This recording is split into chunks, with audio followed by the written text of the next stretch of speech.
Hi everyone, we are now on the 6th lesson of our 4th unit. This one is about the biomes of the Earth. Now, again, the last lesson, which I remember, it was long and I remember that, I know that. This one is shorter and it's also, this one's more just an understanding and awareness one, so it's not going to be based on calculations. Now, the information that I give you is kind of, it's very brief. Again, I'm going to suggest that you read the textbook, because remember, I'm trying to give you a snapshot or the main pieces of information. Much more information can be found in your textbook. And now, do I want you to remember everything? The answer to that is no. But I do want you to have a general idea of the different biomes that we are covering.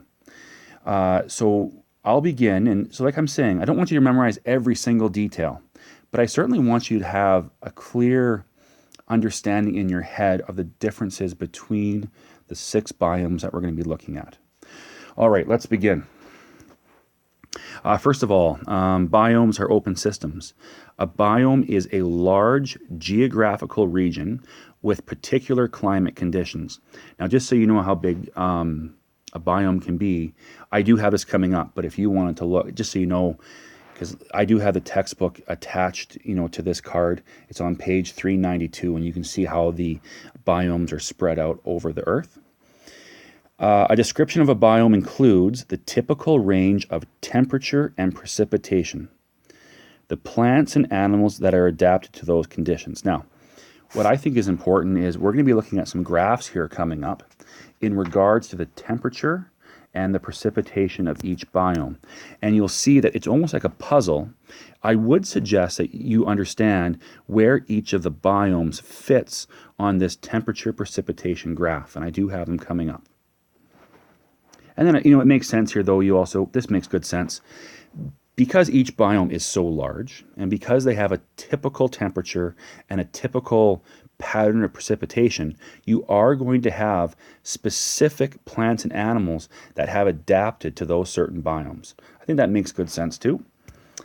Okay, biomes function as a system. We've come across these words before, especially in physics. So biomes function as a system, a set of interconnected parts that may exchange energy and or matter with the surroundings. Okay, we have covered that before. You have open systems. They are able to exchange energy and matter with their surroundings. Example, human body, a home, a fish tank. Closed systems. They can exchange energy but no matter with the surroundings. For example, a sealed Tupperware container, the hydrosphere. The Tupperware container, if you think of it, if it's all sealed in really, really tight and you put it in the microwave, well, we know that we can heat it up, okay? Or you could put it into the freezer and it'll freeze. None of the contents inside, none of the matter is going in or out. But of course, we have a transfer of energy there. Now, how does that apply to biomes? Biomes are open systems. A biome gets energy input from the sun, that makes sense, and loses energy through heat or chemical energy to other biomes. So make sure you know that biomes are open systems. Energy and matter can come and go. A biome exchanges matter such as air, water, plants, and animals with other biomes. Because they exchange both energy and matter, they are open systems. There you go. That's pretty self-explanatory. This is the image I was talking about from your textbook, is on page 394. Now, I am never going to give you a map and say, hey, I want you to color the approximate spot of all the biomes. No. It would be nice if you had a general idea, but I'm not going to say to you, memorize this in great detail, okay? So just be familiar with this image. Here's how, if I go back, so here's Canada up here. Here's what the biomes look like inside of Canada. So as the figure little recap says, Canada can be divided into 4 biomes, and 2 of them are found in Alberta. And think back to what we said there earlier. A biome is a very, very large area. It's usually kind of defined by its average annual temperature and its precipitation. And also think about the fact that the plants and animals that live there are well adapted. And that makes sense, Even I can think of, if I were to go to Fort McMurray, or if I were to drive down in southern Alberta, Calgary or Lethbridge, there's no doubt that the landscape is different, okay? The precipitation is different. The temperature is different. And also, so is the nature, what you would see for plants and animals, okay? So that's just kind of a, very general way of thinking about this. Now what I'm going to do is try to go over the 6 biomes. And remember, what I want you to kind of sort of be aware of is this. This is the graph I alluded to earlier. It's a precipitation temperature graph. And what happens is each of the 6 biomes, can kind of be placed onto here based on their characteristics of temperature and precipitation. So, like I said, we'll go on the left here. Each biome has a typical range of temperature and precipitation. I did say that. They can be plotted on a graph. Deserts are hot and dry. So let's see if we can apply that here. So we will go over deserts in more detail, but let's just see if we can find that. So if a desert is hot and dry, so let's look along precipitation. Well, that was pretty self-explanatory. The desert should be in this area here, and it should be very, very hot. So if we were looking at this scale right here, that would be on the hot side. So look where that kind of intersects. You'd go up here, go there. So this is going to be your deserts, okay? So deserts are going to be very dry and very hot. Next, let's look at rainforests. So a rainforest, again, is going to be very hot, but the difference is it's very wet. So, if we go down along the precipitation scale here, or the x-axis, that should now be very wet, so kind of in this neighborhood. And also it should be very, very hot. So where do those two intersect? That would be here and here. So rainforest would be up there. I think you get the hang of this now, but I will do tundra for you anyway. So tundra says cold and dry. So we'll go along the precipitation scale, or the x-axis. So we should be right here in this area, very dry. And it also should be very, very cold. So that should be along this. So that intersection is about right here. So that's where you'd find tundra. I think that's pretty easy to understand. Just wanted to kind of point that out to you. Now, when I do go through each of the 6 biomes, be sure to notice that I do have these graphs there the whole time. And it is important to kind of have a general idea of where each of the biomes would fit into that graph. The first one, number 1, is the tundra. Most tundra is found around the Arctic Circle, so we're talking very, very north. The number of hours of daylight vary greatly, and in the winter, this biome receives little to no insolation.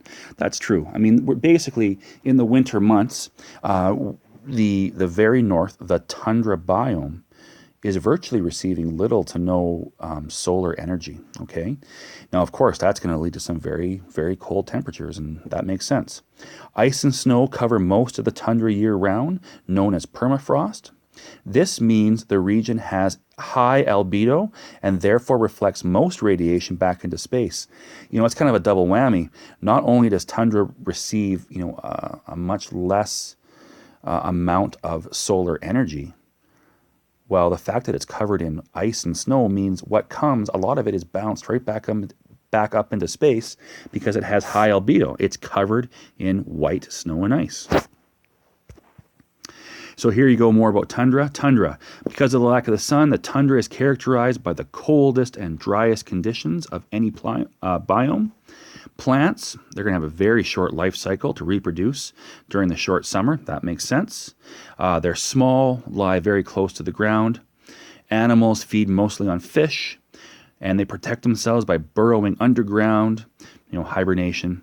And there it is again, tundra. That would be at the intersection of a very dry level of precipitation and very, very cold. There's your intersection point. Here we go. Now we're at the taiga. So this is going to be typically found just south of the tundra. So just south. So if you look at the map, we're just, if tundra would kind of be above that in, this region. So we now are just a little bit south of that. Also called the boreal forest due to the abundance of coniferous evergreen trees. Taiga's conditions are similar but less extreme than tundra. They have a longer growing season, slightly warmer and a bit wetter. So on the next screen here, we should see the graph. So the plants in this biome, most have needles to make them resistant to drought and freezing during long winters. Evergreen. That's awesome because yes, you can carry out photosynthesis all year long because an evergreen tree is not going to be shedding in the fall. So there you go. They always have the ability to absorb the solar radiation. Animals tend to be inactive during the winter, burrow or hibernate, color changing coats, and birds tend to migrate. Okay, I mean, this is very much hitting close to home. I mean, we know this, okay? So again, the intersection point, it did say there's a little bit more moisture, so maybe in the middle here, and it's certainly still going to be cold. We're not getting hot yet, maybe at best middle. So that's kind of the intersection point right there. That's where the taiga would go. Deciduous forest. Okay, distinguished by trees that lose their leaves in the fall. Found in North and South America, Asia, Europe, and Australia. If you want, you always can, pause the video and take a look back at that big grand map of the Earth and see where this biome is. More moderate climate and longer growing season. Due to a variation in insolation, this biome has very distinct winter and summer seasons. So obviously there, remember we talked about this, the seasons, and how the Earth is in relative to the sun. That's in the last lesson. But anyway, it's safe to bet in the deciduous forest here, what's going to happen is throughout the year, there'll be times where the region, this biome, gets a huge amount or a fairly large amount of solar radiation, and some parts where it does not, you're going to get summer and winter. Okay. Let's see here. Roughly the same precipitation as taiga, but with warmer temperatures. So we'd be kind of in this right here, but we're a little bit further up the scale. There's your intersection point. Oh, look at that. I even did put a graph in there for you so you can kind of see where it's found on Earth. Plants, broadleaf trees, forests have lots of undergrowth. Animals, active year-round, but tend to reproduce in spring and summer. There you go. See this one? Again here, guys, this is more about you have to be familiar. You're going to have to do the reading and try to really catch on to the main points of each of the 6 biomes and try to commit that to your memory and, really just have an understanding. Again, I'm not saying memorize every detail, but you want to just have an understanding of the main differences between the 6. Grassland. Grassland occurs on all continents and may have different names such as prairie or savanna. Characterized by grasses and a few trees. Temperature range can vary greatly depending on the continent. However, it always receives little precipitation. And again, if you want to, you can go back and look at the map of the Earth there and see where grassland is found. So grassland, the plants, they are drought tolerant with extensive root systems. So they're in for the long haul. If it's going to be very dry, they have the ability to grow kind of, very elaborate root systems to try to find any source of water under the soil. Animals tend to be grazers and are able to travel long distances. So what we talked about here is for the grassland, we're going to be very dry. And it seems like, we're warm. We're certainly not going to be, we're going further south. So let's kind of go maybe middle-ish, something like that. And I guess I kind of maybe about right here. So you have not the driest. I guess that was wrong. I should have not done that. It is not the driest. It is dry though. So maybe like right here. So it's a little bit hotter than middle. And it's not absolutely dry, but just a little bit better than that. So kind of in this intersection there. Rainforest, the warmest and the wettest biome, characterized by the richest variety of plants and animals. Plants grow year-round. Amount of shade varies at different levels of the forest. Let's see, we talked about this already. It's going to have the most moisture, the greatest amount of temperature, or the hottest. There's your intersection, puts you up there. Plants maximize their access to sunlight. They grow tall, high. Leaves are broad and dark green. Lots and lots of photosynthesis. Animals are active year-round. adapted to a particular level of the rainforest. You do not need to memorize that, but it is interesting to note that there's so much life, there's so much growth that literally animals, plants, they can become adapted to different levels of that forest. And that's where they'll live their entire life, is at that level. They are perfectly adapted. And there'll be other plants and animals adapted here. There's just, within that, a section of rainforest, there's so much opportunity for life that plants and animals get very, very adapted to very specific levels. And in this case, it's at like heights of the forest from the ground, higher, higher, higher. Desert. Like tundra, the dry conditions mean a little amount of plant life. Unlike tundra, deserts receive high insolation, so they are getting lots of solar radiation and are marked by hot temperatures during the day. Since there is a lack of water and plant life to hold the day's heat, deserts tend to be very cold at night. Remember, we learned about how water really can regulate the temperature, the air temperature of land nearby. But in a desert, there's no huge bodies of water.